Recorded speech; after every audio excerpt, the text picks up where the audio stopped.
Welcome into another New England Sports Guys podcast. Thanks for joining us. I'm Ian, and that's Smitty. We just had a podcast, and we talked about huge trades, and I thought that was it, but there are still more. And it seems like every day or every 2 days, there's just giant trades that you don't typically see. This has easily been the best offseason ever. But the free agency continues. Other teams are trying to fill out their rosters before draft day. Amazon Prime has selected their Thursday Night Football cast. The NHL deadline has come and gone. And the current golf tournament is the WGC Dell Technologies Match play tournament, which I really like that format. But before we get into all those things, I'm going to bring in Smitty. Smitty, what have you been up to?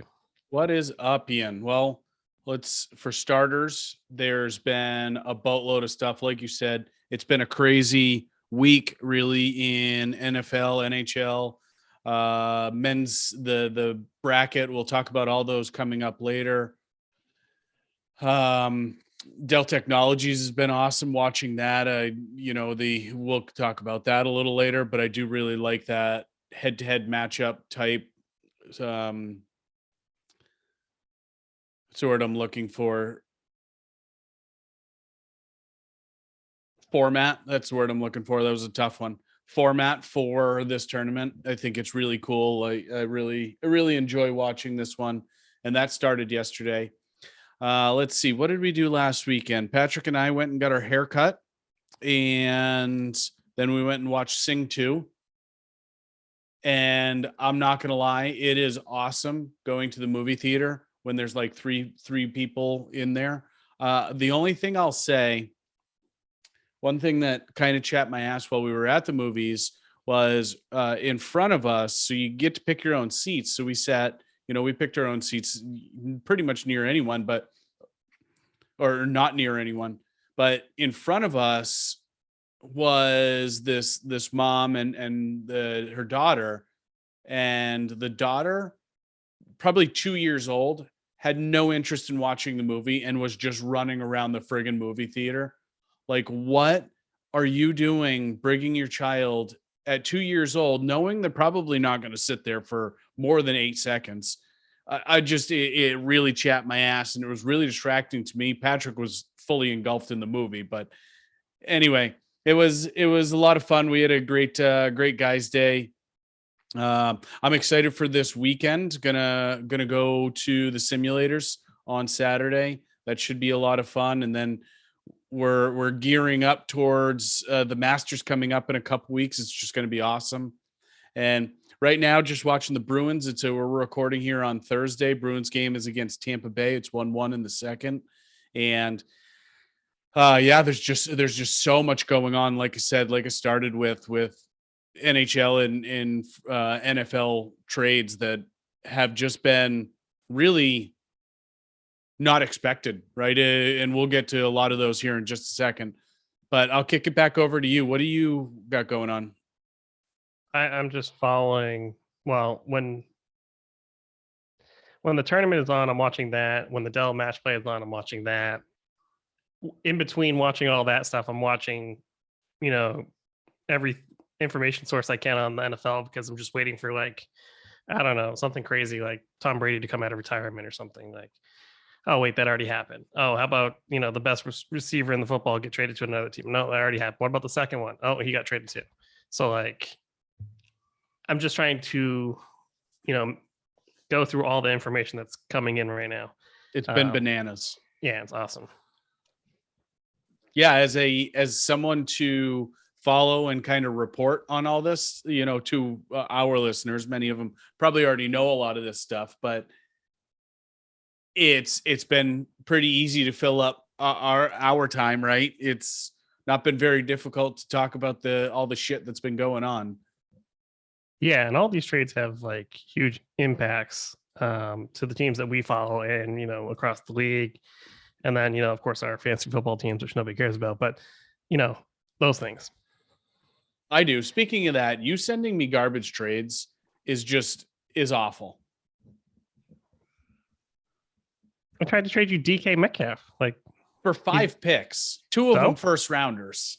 So the Dolphins got a first, a second, 2 fourths, and a sixth. Agreed. But my first rounder has the opportunity, or one of them has the opportunity to be a lottery. Yeah, and your second one's a second round pick. Let's be honest. And you wanted both of my second round picks, both of my first round picks. I need to start packaging these. So don't get me wrong. I'm not disinterested in getting rid of them. It's just sure, but I'm not trading you a generational talent who's throwing to him, Drew Lock. It's only 1 year, and then he gets to go anywhere he wants. We'll talk about that in a little bit. We'll see. I'll hold my commentary until then. So let's get into the trade. So the first trade that came down, and I can't even remember if we talked about it in the last podcast. I don't think we did. I think we talked about other trades. But the Packers sent Davante Adams packing to the Raiders. No pun intended. Yeah. And they got a first round pick, which is the number 22 pick. They got a second round pick, the 53rd pick. It's worth noting that the Packers already own the 28th pick in the first round, and they own the 59th pick in the second round. So when they did that deal, the Raiders obviously had to sign him to an extension. So they signed him to a 5-year deal where it's $67 million, fully guaranteed, but it's really $142.5 million if he plays out the whole contract. So that's about $28.5 million per season, and that topped DeAndre Hopkins at the top of the wide receiver market. But that didn't last long. That lasted there's more. Yeah, but wait, there's more. That lasted about 2 days. And then Tyreek Hill, because Davante Adams changed the market for wide receivers. So the Chiefs were trying to pay him like $22 million a year, and they're happy to do that. But Davante Adams, his contract changed the market. So then they can't agree with Tyreek Hill and Drew Rosenhaus. So Tyreek Hill gets permission to go seek a trade, and then like an hour later, he's traded to the Dolphins. Like, they got offers from the Dolphins and the Jets. What you say hours later? I'm pretty sure it was like within an hour. Trade talk stalled. Miami and New York Jets interested. He's been traded to Miami. I was like, holy shit. It seemed like 20 minutes. Yeah, and they sent him 5 picks. So they got the 29th pick in the first round, the 50th pick in the second round, a 4th. And then in 2023, they get a 4th round pick and a 6th round pick. And of course, they have to sign Tyreek Hill to an extension to make that trade work. So it's 4-year extension for $72.2 million guaranteed. So it's a little bit more than Davante Adams, and it's up to $120 million. But it's also it's $30 million a season. So he got So he got to be the highest paid wide receiver for Davante Adams did for about 2 days, and then. So that's going to lead me into the next thing. So the Chiefs need a wide receiver. So they got so the Packers made a mistake. Before they traded Davante Adams, they should have signed their other wide receivers, which they didn't. Alan Lazard's a free agent. MVS is a free agent. So they didn't sign MVS. So MVS is like, well, you didn't give Davante Adams all that money, but you're going to franchise tag him. Where's my money? And so he didn't work out a deal with them. So he started talking to the Chiefs because they just got rid of Tyreek Hill.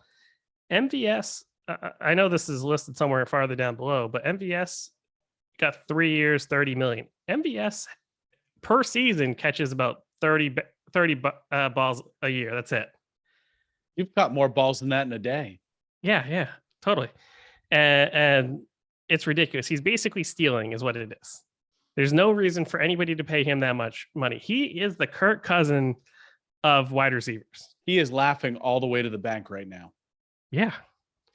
And that is ridiculous because he is not good. He wasn't even you know who the second best receiver on the Packers was last year? I'm going to say either Aaron Jones or Robert Tonyan. It was Aaron Jones. And he doesn't play wide receiver. Neither does Robert Tonyan. I know. Tonyan did just re-sign with them, by the way. I don't know if you saw that. He's coming out of ACL. ACL. So, those are huge trades that happen. What do you think about this, Minnie? I mean, Josh McDaniels gets, weapons, and now looks like Miami's getting weapons. Obviously, Adams going to the Raiders makes sense because he's got a big Derek Carr thing. They went to Fresno State together, so they already had that rapport. I didn't know that. The report is that Green Bay offered him more money, but he chose to go to the Raiders. He grew up a Raiders fan, and two, he already has a house down there, so like it just made sense. And he also gets most of the money, so whatever. Couple things I think is really funny. The meme you sent with him and Derek Carr, where it's I got to bring it up because it's so funny. I sent a couple of them that I know, but it's Davante Adams and Derek Carr, and it says, welcome to Las Vegas, Davante. If you don't have a probation officer, one will be appointed to you. Yeah.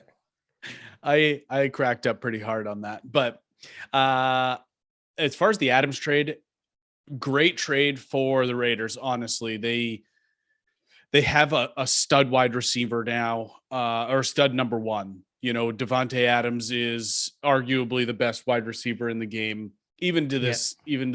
Although Derek Carr's throwing to him, but I think Derek Carr is going to be able to get him the ball. Yeah. And they lost Henry Ruggs and they lost Zay Jones. Both of those guys are. But Hunter Renfrow really emerged last season, and Darren Waller. And the big thing about that offense is it's a whole new offense because it's Josh McDaniels now. It's not John Gruden. So there's that. As far as Green Bay goes, I mean, I was already thinking they were fucked even if they re-signed Adams, and now they're just really fucked. Yeah, they were screwed. The moment he took on that money, he was screwed. And then it's down here a little bit, but cutting Desarius Smith.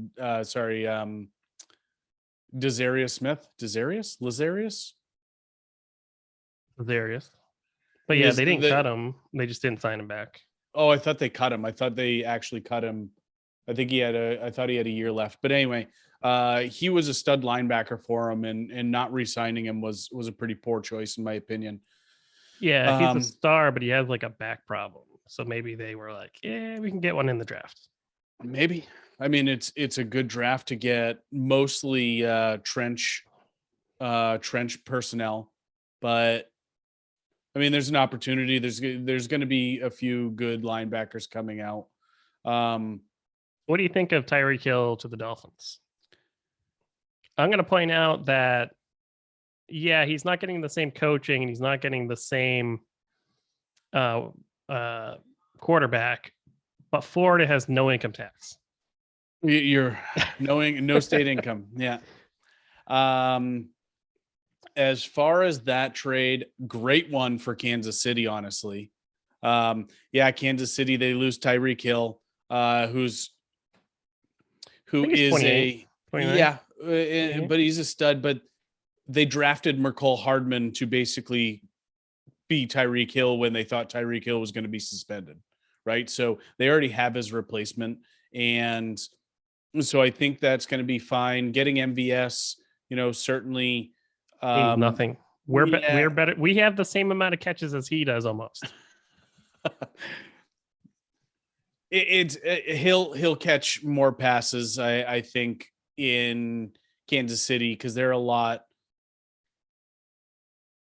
The quarterback doesn't care who he's throwing to as much as the one in Green Bay does. I'll say that. But they got Juju. They have Kelsey. They really need a run game is what Kansas City needs. I keep forgetting Juju went there. So honestly, it's going to be good for Juju with he'll hit his incentives. Yeah. Yep. So anyway, contract was $10 million. So that was sort of a deal. A bunch of people reported that his deal was worth like $10 million Juju's, and they're like, wow, that's a lot for a receiver. Yeah, but it was like $2 million guaranteed. Everything else was like incentive based. So it was kind of misreported. So now that Tyreek Hill left, Juju's like, so now I'm getting double covered. Yeah. So we'll see. So as far as Miami goes, it's a good trade for Miami, but the trade's not bad. It's a lot to give up, but they still have a lot of draft picks. I think they still have 2 first rounders this year's coming draft. But the extension is what I have a problem with. They went out and spent a bunch of free agency money on wide receivers, but do you ever think Tua is going to win a Super Bowl? Do you think Tua could be the quarterback to win you a Super Bowl? Yeah, sure. Is that because you're biased and have him in like every fantasy league ever? I don't think you need to. It doesn't need to revolve around him. Look at this. He'll never overthrow him. I think with that offense, it's more of a precision, thing in their screens and reverses and stuff like that. Jet sweeps. I don't think it's gonna. Jalen Waddle's going to be open. Tyreek Hill's going to be open. Mike Gesicki's going to be open. Chase Edmonds out of the backfield is going to be open. Like, it's not going to be where all the pressure's on Tua to be the man. He just has to not turn it over. Well, we'll see how that goes, because that hasn't worked great so far in his career. Well, they've had a terrible offensive line. It's always somebody else. I had my guy. Anyway, I think the re-signing or the extension given to Tyreek Hill is a little bananas. And I know he's arguably the best wide receiver. I think Davante Adams is a better wide receiver, but that's just because I like his style over Tyreek Hill's style. I don't really care for the speed guys. I'd be surprised if Tyreek Hill, he won't match his production from the past couple years. Probably not. No. The problem with speed guys is they get slow. Yeah. So the extension, 4 years, 120 million. I do think in 2 years he's probably going to be mostly done. So the last 2 years of this contract is going to be kind of tough, and they're probably going to look to restructure at that point. Oh, sure. Or cut him. Yeah. So we can both agree that Miami's been a rebuild the last 2 or 3 seasons, right? So they're still trying to figure out what they have. They missed on pretty much all their offensive line picks, so they had to go get a left tackle this week. They got Teron Armstead, so he got the best left tackle that was sitting out there.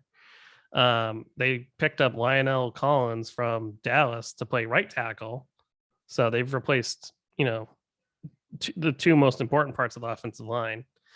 But another part of this is if the Brian Flores stuff was true and the NFL was forced to investigate them, Stephen Ross wants his team to be winning sooner than later. Yep. So he can't wait for a rebuild. He wants to get wins now, so it pushes up the price of the team. So when he sells it, he makes bank. That's what I think's going on here. That's why they're spending so much money right now. Are you putting on your tinfoil hat now? I mean, Tyreek Hill, Lionel Collins, Teron Armstead, Chase Edmonds. They paid Raheem Mostert. Yeah, they're just buying up anybody. A lot of them are ex-49ers, so that sort of helps. Yeah, it'll be interesting to see. I will say I am happy to see it. I still don't think they'll be able to compete with Buffalo in the division. And so I think they're still going to be the second in the division. I don't think they can even beat the Patriots. I think Brian Flores can beat the Patriots. I don't know if Mike McDaniel can do it. We'll see. I mean, they lost. I know it was Brian Flores, but they lost twice last year. So, yeah, but that's different. That's like playing against somebody who knows you extremely well. You mean like when we play Stratego? That's not true. I win every time. Except when we get sauced and then you lose track of everything. So the fallout from the Watson trade is Matt Ryan ends up getting traded to the Colts for a bag of footballs, basically. But the Colts have to eat all his money in the cap. So basically they just need the Colts are a ready team. They just need somebody to not turn the ball over like Carson Wentz did. Carson Wentz stats weren't bad last year. It's just the turnovers and when they happened were egregious. And that like it was painful to watch. So I think that's a good move for the Colts. Looks like Matt Ryan, he's only 37? I say only, but that's like ancient for a quarterback. So we'll see. We'll see how he plays. They were worried that like he's not a scrambler. I'm like, he's never been a scrambler. He's always been a pocket passer. Like, I don't Matt Ryan? Always. Yeah. Yeah.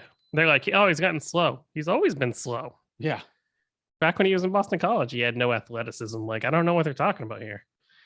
I think it's good for Michael Pittman. I think it's good for Paris Campbell. I think it's good for T.Y. Hilton if he comes back this year. And it's really good for Jonathan Taylor. So that's what it's mostly good for. But the Colts have a good offensive line, so I don't understand. Matt Ryan will get the ball up before he gets hit. So I'm excited to see it. It's actually going to be weird to see it, but yeah, I'm excited. I've always liked Matt Ryan. Even though he went to BC, but after he left BC, rooting for him because it's a Northeast team. It's the only Northeast team in that is worth anything probably in college football. Although UMaine did go to the FCS championship, 2019, 2020, something like that. What was last year? I don't 2020 as in last year. Okay. So with Matt Ryan leaving, the Falcons went out and signed Marcus Mariota like instantly to be their quarterback because they're in a rebuild. So Marcus Mariota is probably not their quarterback, so he'll be the bridge. So that's another destination that like Baker can't go to, Jimmy G can't go to. Arthur Smith is the coach for Atlanta, and Marcus Mariota was his quarterback when he was the offense coordinator for Tennessee. So it just makes sense. He already knows the offense. So speaking of the 49ers, another quarterback problem is going to brew. So like they were trying to trade Jimmy G, and now there's like nowhere for him to go. And same thing with Baker. Baker wants out of town because obviously they got Deshaun Watson. There's nowhere for him to go. Not even go to Seattle. They're in a rebuild. Why did they want either one of those guys? They're better off drafting somebody. Not this year. Why would you pay Baker $18 million when you can pay Drew Lock nothing? Like, oh no, I'm not disagreeing with you. I agree with not paying Baker, but I'm saying the draft for quarterback this year is not that solid. Oh no, but they could take one of them and hope he hits. Like, no big deal. I'll draft two of them. So with Jimmy G, so I guess there's a rumor that San Francisco had 2 second-round picks that they put out there, and then the Colts were like, "We're not trading for Jimmy G. We'll go get Matt Ryan," because the Colts didn't like that Jimmy G had shoulder surgery. He can't throw till July-ish, so 4 months without throwing a football. So nobody believes that John Lynch had an offer for 2 second-rounders. I don't. Do you? I'm surprised the Patriots got a second-rounder out of it. Maybe they didn't. I don't remember that deal. We didn't get very much for Jimmy G. No. But there's no way he's worth 2 seconds right now. No, I don't think so. Although it still chaps my ass that people are saying he's not a if you think Tua can win a Super Bowl, Jimmy G can win a Super Bowl. He's brought him there to the Super Bowl. So sure. And so I sort of think that maybe Miami might step up and try to go get Jimmy G. If Tua doesn't play well or something like that, because he already knows Mike McDaniel's offense. Being from San Francisco. Yeah. They're not going to pay 2 second-round picks, though. They'll just wait for the 49ers to cut him. Because what are they going to do? Are they going to start him or are they going to have to play Trey Lance? The rumor is Trey Lance isn't ready. So why are they acting like they're going to trade him still? I don't know. That's what I don't understand. So I think Jimmy G's getting a raw deal. Everybody's saying he's not a very good quarterback. I think he's good enough. I think so too. Yeah, and his record is like 33-12 or something like that. Like he's got a ridiculous record since being in San Francisco. Anyway, what do you think happens to Baker now that he's still on the Browns and not even the Panthers? The Panthers were like, nah, we're good. And the Panthers are desperate for any quarterback. And even they didn't go get him. Are they just going to wait for him to get cut? I wouldn't go near that.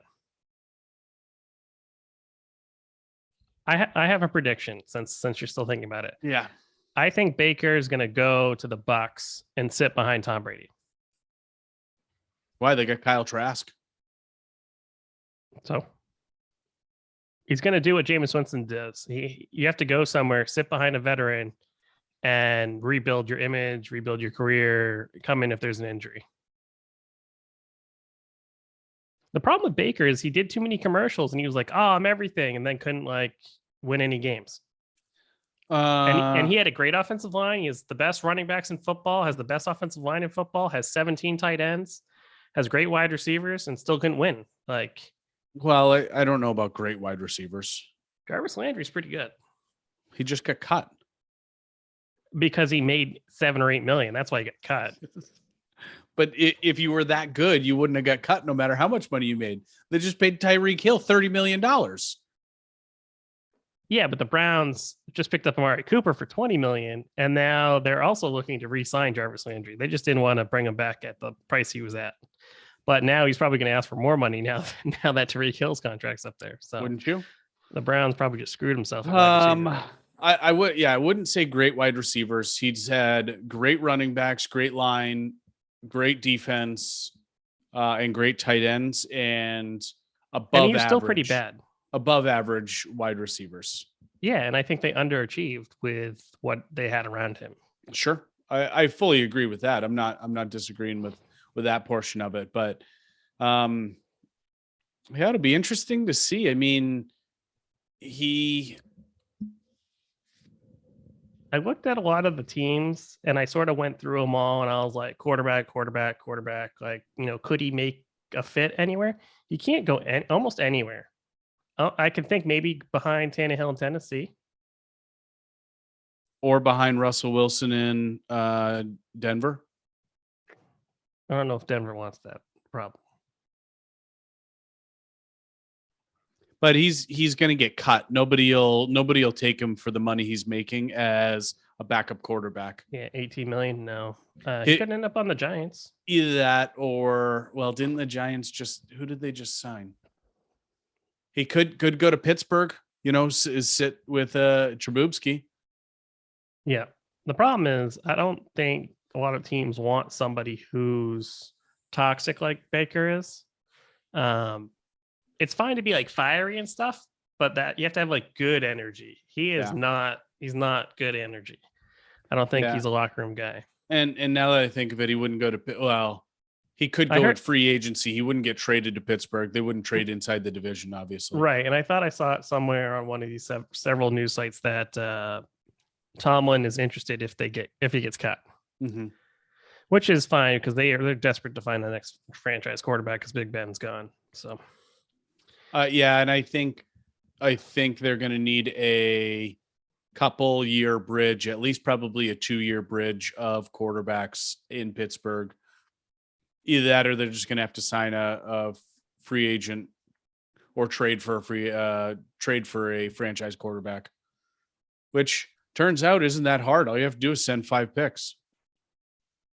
Yeah, I mean, no big deal. So there's a bunch of signings. Von Miller went to the Bills, Super Bowl. Lenny's going back to the Bucs for 3 years, $27 million. I think he was looking for more money on the market and it just wasn't there, but still 3 years, 27 is pretty good. Teron Armstead, Collins went, Cedric Wilson, Chase Edmonds, Raheem Mostert, and fullback Alec Ingold all went to the Dolphins. And don't forget Tyreek Hill went there. Jeff Wilson resigns with San Francisco. Desarius Smith, the linebacker, went to the Vikings from Green Bay. What's what's funny about that is that he's in the same division. Yeah. That's what's funny about it. Jamison Crowder went to the Bills, so he's a good slot guy. Because Cole Beasley's gone. Did he get cut? I thought he was still on the roster. He was just, they gave him free reign to seek a trade. Sure, but now they have Jamison Crowder. I don't think they need him. No. I'm assuming he's going to leave. I didn't think they'd need him anyway. They're like stacked at wide receiver. There's wide receivers that you haven't heard of on that team that are really friggin' good. I'm surprised they even went out and signed one. Emmanuel Sanders, they still have. Yeah, but he's like 100. He only has to run 7 yards. Buffalo's big thing is they need a run game. Yeah. So they got to find a running back. Let's see. Winston re-signed with the Falcons. Mariota went to the Falcons. Sorry, Winston re-signed with the Saints. I think I said Falcons. Yep. MVS signed with the Chiefs. We already talked about 3 years, $30 million. That's stealing. That's still ridiculous. The most receptions he has in a season, he's played for 4 years, is 38, and he got $30 million. I need to talk to whoever his agent is, like right now. He needs to do me some favors, like. So let's talk about the Patriots. Patriots had some signings, some big news. Malcolm Butler's back. I mean, he already knows the system. We just lost JC Jackson. He's not going to replace JC Jackson, but obviously they both play corner, so technically he's replacing him. Trent Brown's back in the fold. Juwan Bentley's back. Juwan Bentley's not very good. I don't know why we re-signed him.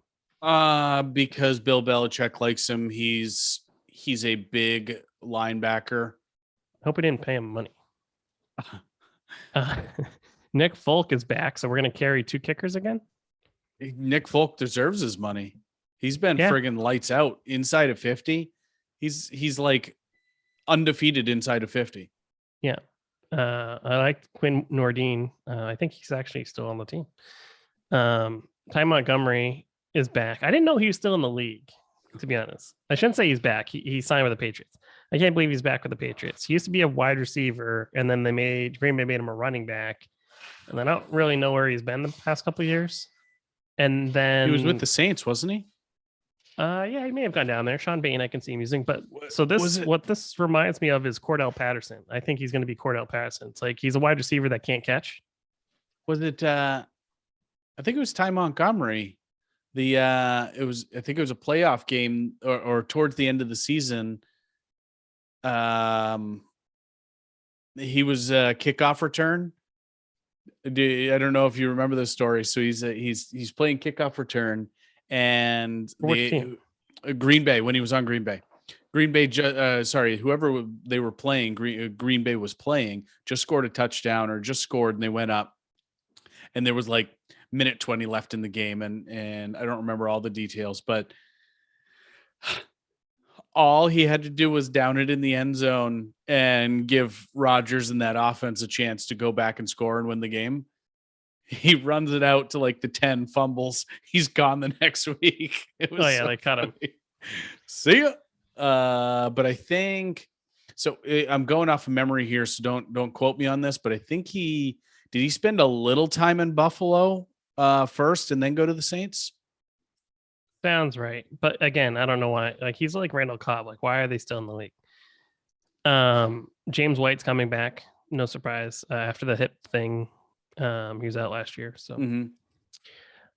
continuing on. So Pete Carroll came out and said that they're going to do everything they can to extend Metcalf. Okay, he has to say that because literally they just got rid of Russell Wilson and Bobby Wagner, which are the only 2 other players you can name on the team besides Tyler Lockett. So he literally has to say that to like the fan base.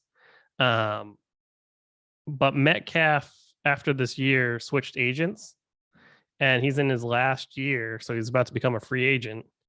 So the thing about being with a team, and they're going to do everything they can to talk to you about signing an extension before you get to free agency, before you can talk to other people, because that's called tampering.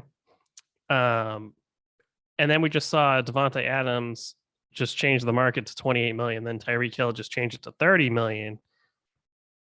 If I was him, I would just wait until I get to free agency and make Seattle pay like everybody else. There's no reason to sign a deal now. And the wide receiver market is probably going to go up next year when the cap goes up.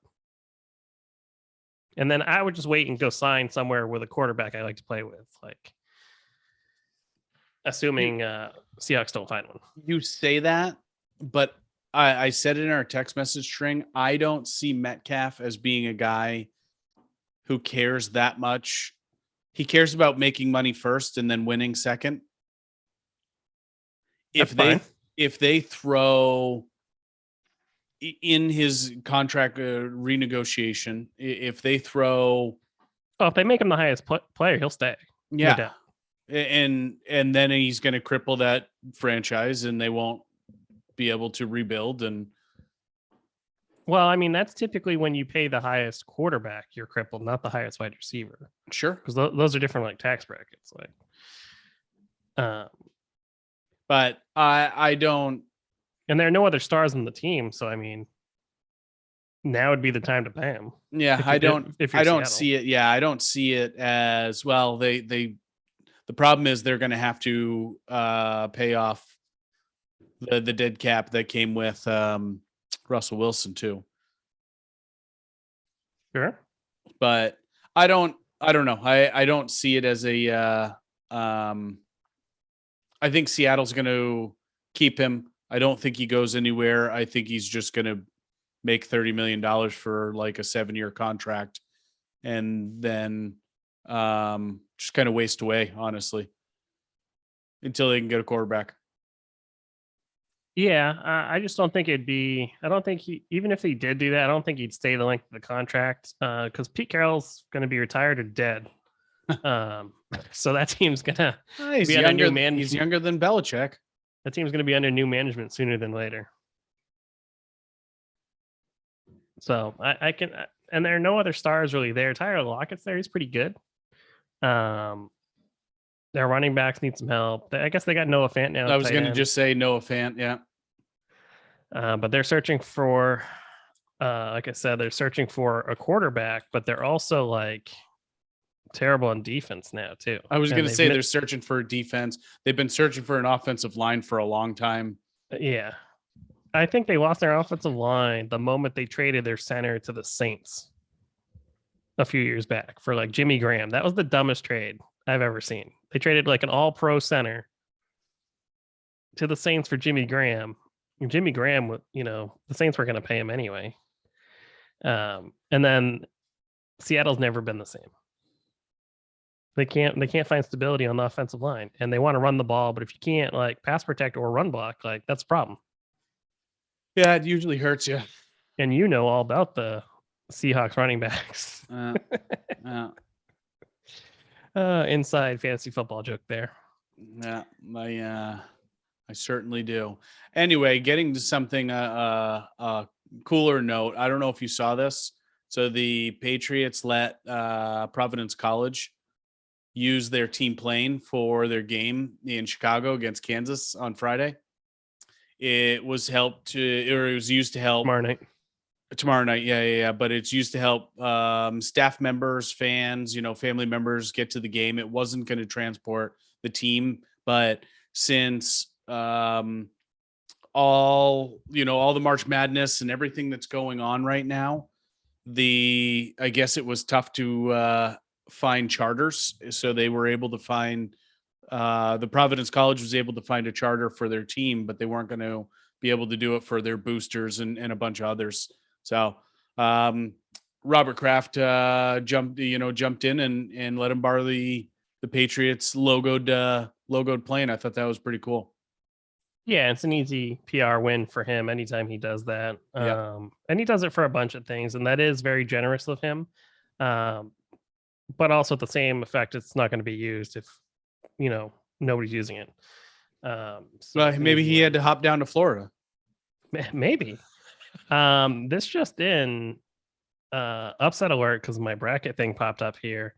Gonzaga is losing to Arkansas by 5 points with 1:27 left. Yeah, I know. I got it up next to the Bruins game. I'll keep an eye on it. Let's see. That will help me a lot.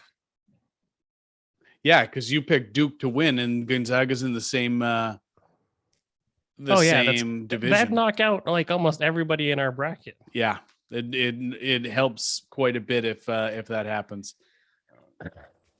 I like it. I got Arizona winning, so well, at least in one of the three. Mm-hmm. And then the other game is Villanova and Michigan right now. Villanova's winning by 6, which they're the 2 seed. Michigan's the 11th seed. So, yeah. So games are the March Madness has resumed. So it started tonight and tomorrow night, and then we'll get down to the Sweet 16. Sorry, we'll get down to the lead 8. Right now it's the Sweet 16. So yeah, we filled out these brackets. I don't watch basketball. I just happen to very good at picking things, I guess. I'm just lucky. I think I told you my strategy. Patrick picked all the teams. Yeah, I mean that did you some good. You were out in the round at 64. Yeah, whatever. It was just as good a strategy as anyone else. Yeah, sure. So let's see. Looks like Thursday Night Football. Looks like Amazon announced they paid big bucks and got Al Michaels and Kirk Herbstreit. I like Kirk Herbstreit, and obviously Al Michaels is a legend, so no downside there. No, I'm excited for that. And then I think Sunday Night Football said they're going to have, or NBC said Sunday Night Football is going to be Mike Tirico and Chris Collinsworth. Yep. I like Mike Tirico. I've always hated Chris Collinsworth. I think he's just a friggin' anyway.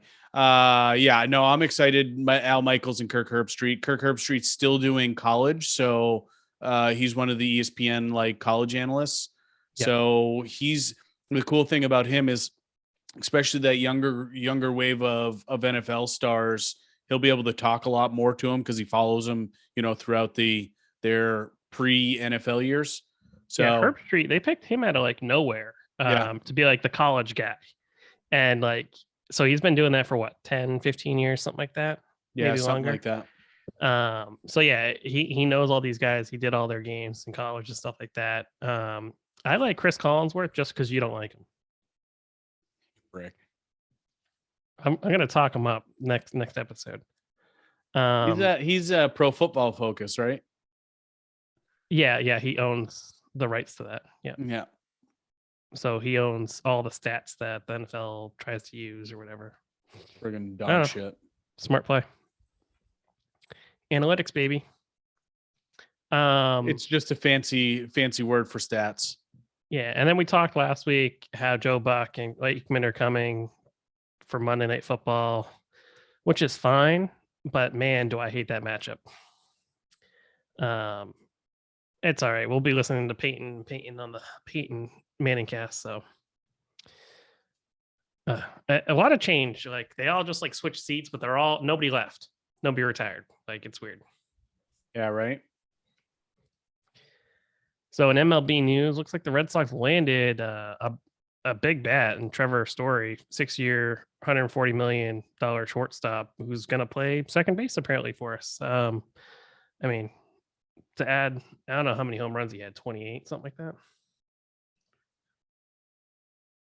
Yeah, I don't know, but he coming over from Colorado, they always are worried that the stats are inflated because the balls fly more in Colorado. So yeah, he hit 24 home runs last year. That's not bad. No, I think he's hit 30 a couple times. So he's a good ball player too.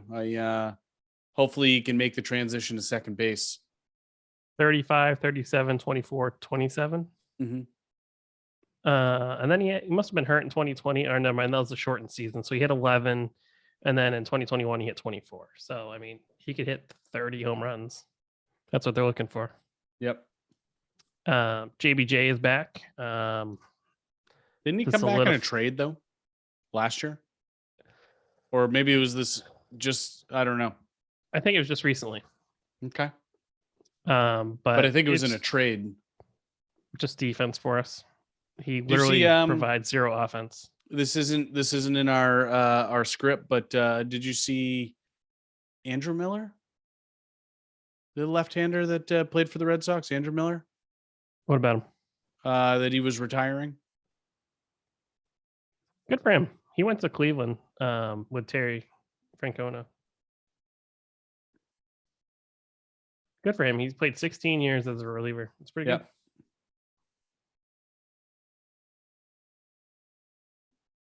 Yeah, no, he was lights out for us. 36 seconds left in the Gonzaga game. They're down by 4. In MLB news, the regular season starts 2 weeks from today. So I don't know if it got pushed back or not. I don't think so, because the moment they all like came back, they're like, "Oh, don't worry about the regular season." Yeah, we'll be able to make up the games. Yeah. That was just a scare tactic to get the other team back to the table, really. Yeah, so this Gonzaga thing's great for me. I'm going to lose 40 points. Most people are going to lose 600 points. I don't know how that fucking went in. Bruins hope just you're tied it watching up hockey. 2-2. Okay, good. I thought you were going to tell me that Gonzaga tied it. So yeah, most people have Gonzaga in the championship game. So that would put me in good chance to win this bracket. So a lot of people have Gonzaga winning it all. Yeah, and I don't even have him in the championship game. So that you get your most points if you get how this fucking thing goes in. Wow. Through the A news, that's how it goes in. So let's see. Well, I have another bracket that I'm in your work pool bracket thing. I also don't have them. 5, 6, 7, 8. 8 teams have Gonzaga in out of the 20. In your work one? In the work one. Oh, that's awesome. Not that I won't automatically win, but I'll be pretty close. Somebody else would have, like Arizona would have to win for me to lose, which is possible. Yeah, I got Arizona winning. So, it's a 3-point game. 19 seconds left. 68-65.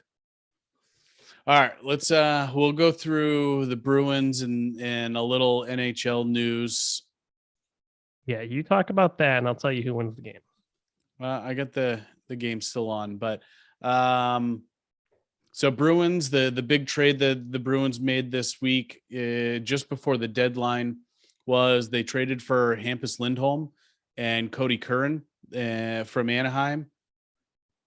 And they gave away a 2022 first rounder, a second rounder, and a 2023 second rounder, and a 2024 second rounder, including Urho Vakanainen and John Moore. And the Bruins did this? Yeah. And we got somebody good? Yeah, probably the biggest name on defense for free agency. Did we need that? Yeah. He was on the last year of his contract, but he was probably the number one defenseman out there, rumored to get traded for free agency. So then they turned around and signed him 8 years, $52 million contract, $6.5 million a year, which is that's a great deal for him. I mean, you considering him and Charlie McAvoy are now locked up for a long term, and those guys will be your number one pair for the next 6 years.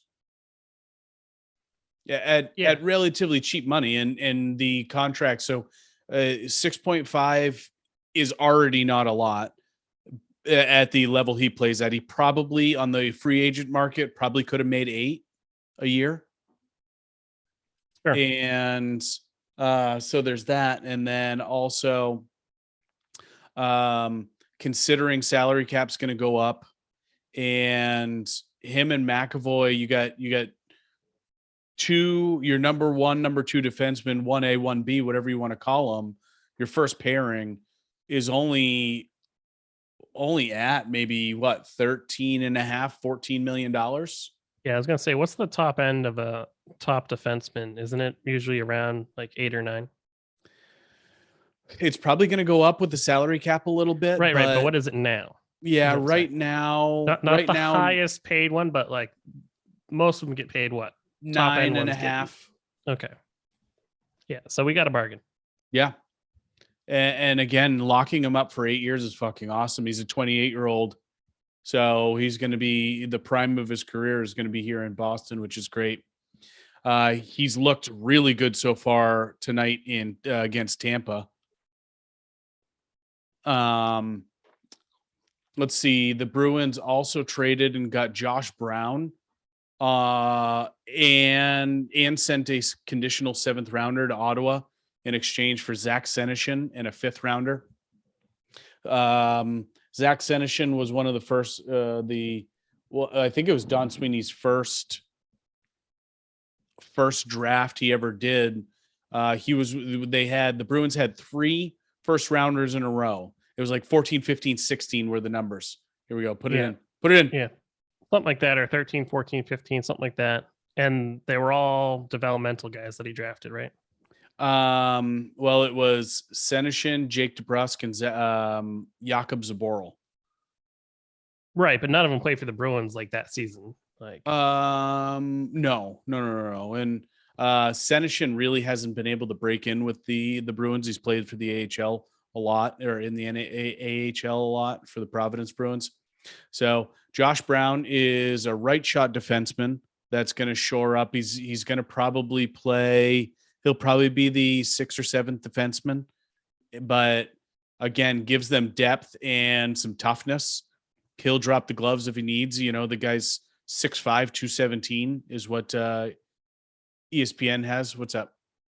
So I'm watching the end of the Arkansas Gonzaga game. So there's like 8 seconds left. Arkansas is up by 7. The guy's dribbling down the court and then goes to shoot a 3 and the guy fouls him. Why? You're up by 7. They literally cannot tie the game. Don't even go within 5 feet of him. And the coach is just losing his mind for Arkansas. So now they get 3 free points. It's still not enough to close the gap. They're still up by 5, but why? Just waste time. Giving them points without time coming off the clock. Yeah, it's ridiculous. All right, last couple things. Bruins did extend Jake DeBrusk 2 years, $8 million. I thought they were going to extend him and then try to trade him. I thought that was weird because they were trying to trade him and nobody wanted him. And then they give him a contract. I find that weird. I don't think that nobody wanted him. I think, and he still wants a trade. But I don't think it's nobody wanted him. I just don't think the Bruins got offers for what they wanted. So they'll probably wait till this summer, and you'll be trading a guy that has You'll be trading for a guy that's got 2 years on a relatively cheap contract, $4 million a year.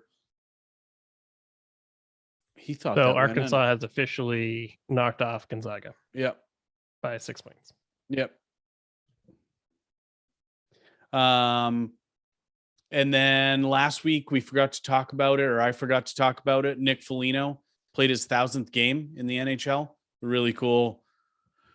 And I think, what day is it? It might be the 4th of April. He's going to get honored here in Boston. If the Bruins have a game that day, I hope they do. So I look foolish if they don't. So last time we spoke, we said the trade deadline was coming up. So since then, it's come and gone. I saw that Marc-Andre Fleury got traded to Minnesota. Isn't he really old? I mean, he's not really old. He won the Vezina last year, which is the NHL's best goaltender. Am I confusing him with somebody else? Didn't he used to play for Pittsburgh many moons ago and won a bunch of cups? He won 2 or 3 there, but yes, the same Marc-Andre Fleury. He's not really old. He's got to be like 35. I think he's actually a little older than that. I think he's like 37. But again, he won the Vezina last year. Old for a goalie. Sure. But Ricard Raquel was one that I thought the Bruins had their sights on to come to Boston, but he ends up getting traded to Pittsburgh. So that was a little surprising. Arturi Lehkonen goes to Colorado. That was a good play for Colorado. Colorado bulked up quite a bit, and we don't have all the deadlines, but these are just some of the big ones. the deadline trades. Mark Giordano went to Toronto. Claude Giroux went to Florida. So the Bruins actually had that was a big one. The Bruins had I don't know if you saw this, but the Bruins had a trade in place for Claude Giroux. And Philadelphia came out and said that they would. No, they would have taken it. But Claude Giroux had a no trade clause or no movement clause. I don't remember which. But he basically only waived it to go to Florida. He said he wasn't coming to Boston. Sure. But I mean, if he didn't have that, Claude Giroux would have been a Bruin. So that's only a significant one because he's like the captain of the Flyers for like many moons. So that's why it's significant. And so I heard a really random stat. He's the only person ever to play exactly 1,000 games with one team. Interesting. Random. Yeah. So, which made me think started thinking about 1,000 games. I think not next year, the year after is when Marchand's going to hit his 1,000th game. I think he's in the low 930s range, 920, 930. And I'm expecting him not to play all the games, whether it's because of injury or because of suspension, but highly likely scenarios. Yeah.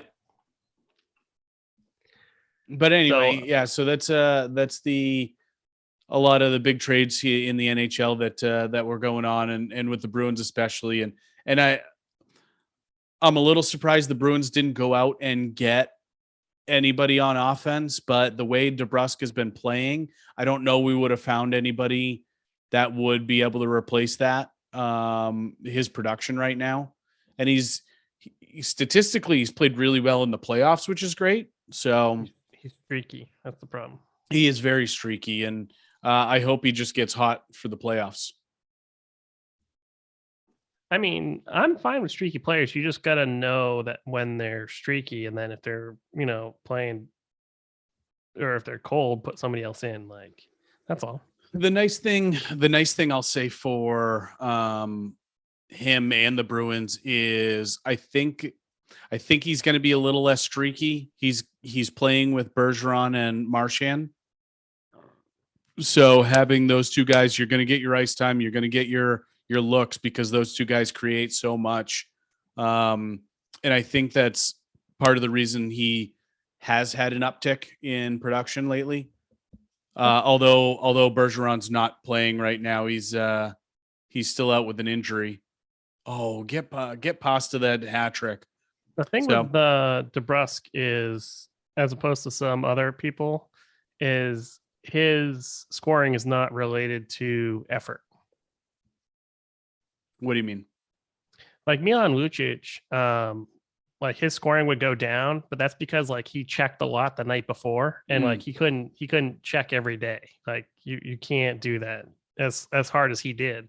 So like he'd have a good game, be down for a couple of games, good game, be down for a couple of games, just because of how hard he was playing.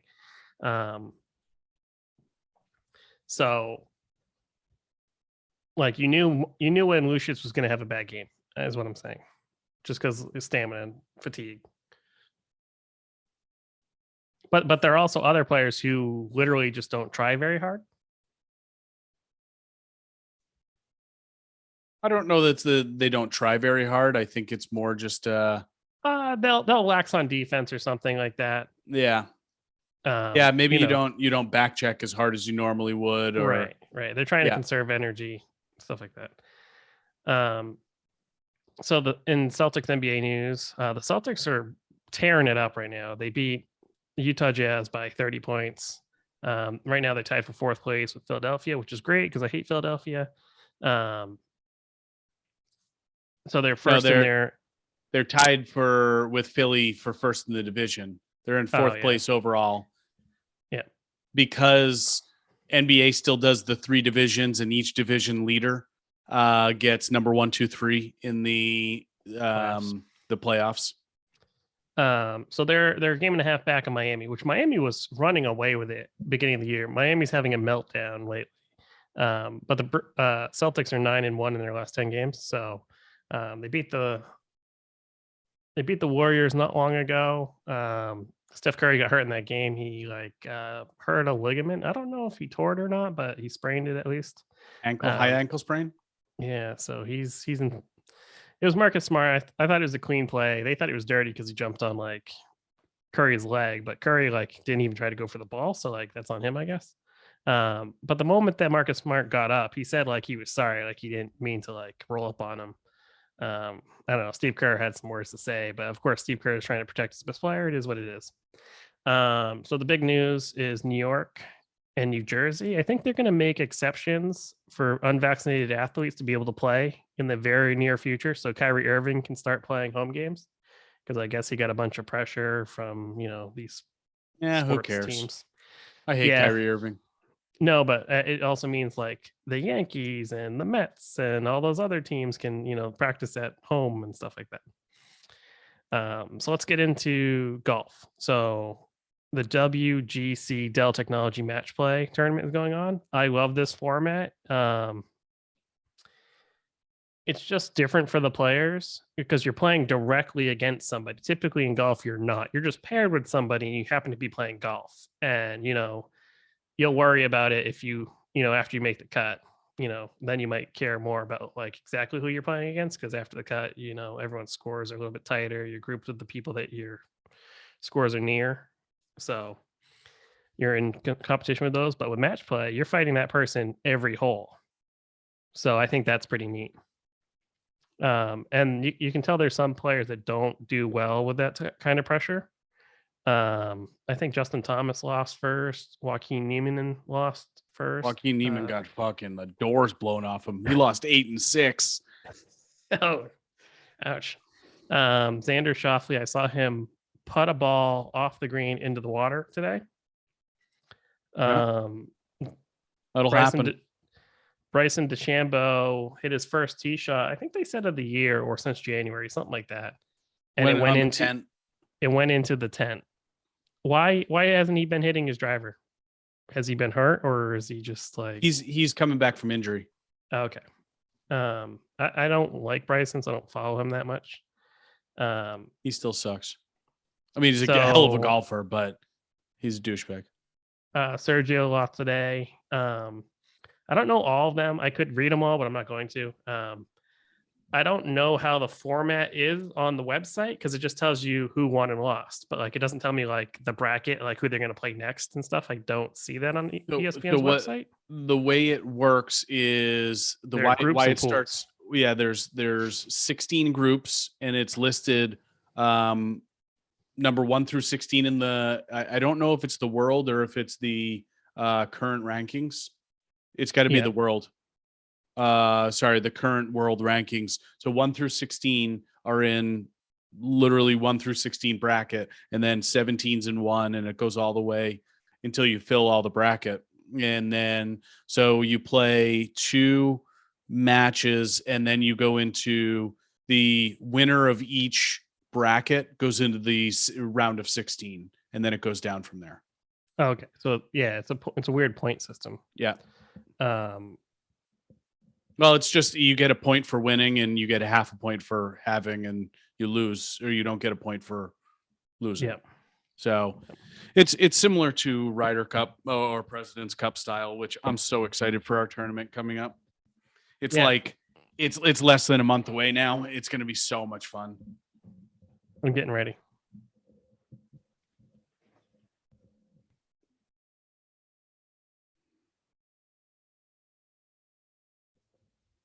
New golf glove. Is it the first one you bought in a long time, or were those 2 different sets of golf clubs? Golf gloves. You have 3 sets of golf gloves. Well, these are rain gloves. This is actually a pair. Yeah, I know. And then these are just different colored left-handed gloves. No. Last time we went to the simulators, I borrowed a glove from you that already had a hole in it. Huh. So Costa's got a Hattie. Oh, nice. And they're up 3-2 with 4 minutes left. So the Masters is coming up. So I like the players, Dell Technology. There's a couple others that are going to happen. Probably the Arnold Palmer, I think, is coming up soon. 2 weeks from today. And then No, the Masters. Arnold Palmer already happened. Did it? Is that like the first good one? Anyway, those ones all lead up to the Masters. So Phil Mickelson is on the list of players that won't be there. Phil is still in the doghouse from the comments that he said about the PGA Tour. So yeah, I'm interested to see how that works. Because he gets a lifetime invitation because he's won the Masters before. I don't know if PGA just came out and said, yeah, you're just not going to play this year.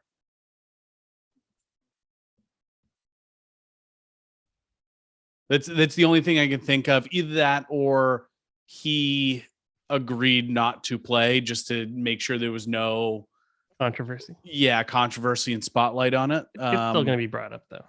Oh, 100%. And Phil's in his 50s. I mean, he's not getting any younger.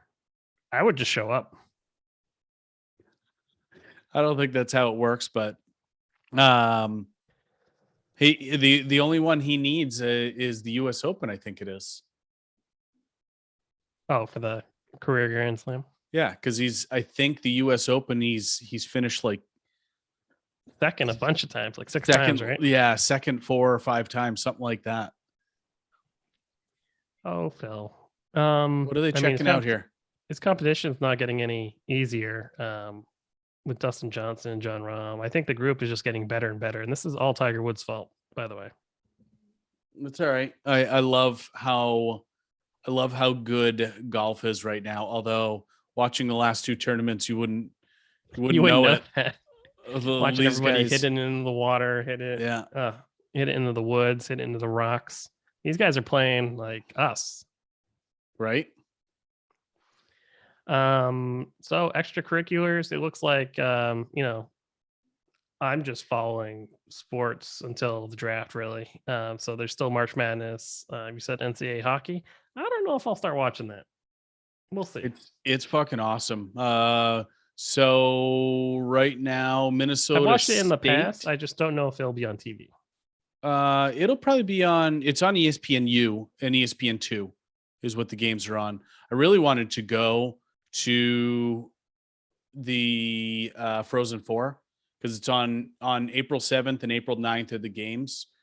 Turns out that's Masters weekend, so that wasn't going to work anyway. But it's in Boston this year. They're playing at the TD Garden, so it would have been cool to go to those games. But the hockey tournament's a lot of fun. So 2 games have already happened. Minnesota State, number 2, beat Harvard, so they're moving on. And then Notre Dame beat North Dakota, so they're going to play each other. Minnesota Duluth beat Michigan Tech. And the other game that started at 9 is Denver and UMass Lowell. So we'll see. And then all the other games start tomorrow. I don't have a dog in the fight. I just like watching college hockey. Well, we used to have UMaine, but they suck now. So I think, and I hope that they start getting a little better. But we might be able to watch actually on April 9th. The championship game is on ESPN2 and it starts at 8. So the Masters, the round that we're going to watch on Saturday is going to be over by then. So might be able to watch that game. Bemis will be here for that weekend. We're going to eat some hot wings. We're going to watch Bemis eat some hot wings. I'm going to eat some. I don't have a problem with it. I'll eat hot wings. I don't know if I want the hot stuff again. I bought so many more hot sauces. I bought good. 9, either 9 or 12. I don't remember which. More of the, I'll say, upper tier of hot sauces that they have, the heatness. Going for spice? Yeah, I don't know what it is. I've been huge fan. I put that shit on everything. Good stuff. Yeah. So I mean, there's a lot going on. The March Madness, the brackets, our golf tournament's coming up. Gonna play Baseball's some going to be starting. simulators. Yeah, I've been hitting. And outdoors going to start soon. I bet possibly even next weekend, although I won't be able to play next weekend. I bet next weekend the courses that Spring Meadows opens up. No way, no chance. Why? I bet they April. I bet Maybe. they open up and it's cart pass only. We'll see. Although Sasquatch, he has never been good at the 90-degree roll or cart pass only. So, Hole number 1, right down the center. Yeah. All right. I think that wraps it up for us. You can find our podcast on Apple Podcasts, Spotify, Amazon Music, Stitcher, Podchaser, Buzzsprout, Google Podcasts, and you can now watch episodes on YouTube on the New England Sports Guys channel. Just make sure to like and subscribe. Help us out. We'll just keep putting out content, hopefully weekly. Hopefully people enjoy it. Yeah, now that golf's going to start kicking up, we'll put on some of our golf matches and things like that. Just little snippets from those. Some extra content. Yeah. We'll be doing that live stream when little watch party. If anybody wants to watch on April 9th, we're going to X Golf in the morning. So that's not going to be live stream, but then little later in the afternoon, we're going to watch Masters and hang out and again, watch Beavis eat some really fucking hot wings and see him smoke us out. Oh man. You can hit us up at Twitter at NESG pod, and you can hit us up on Instagram at NESG_pod. Thanks for listening, everyone. And, catch you on the next time. Have a great week. And Ian, I will see you on Saturday. Yeah, hopefully. All right. Later. See you guys.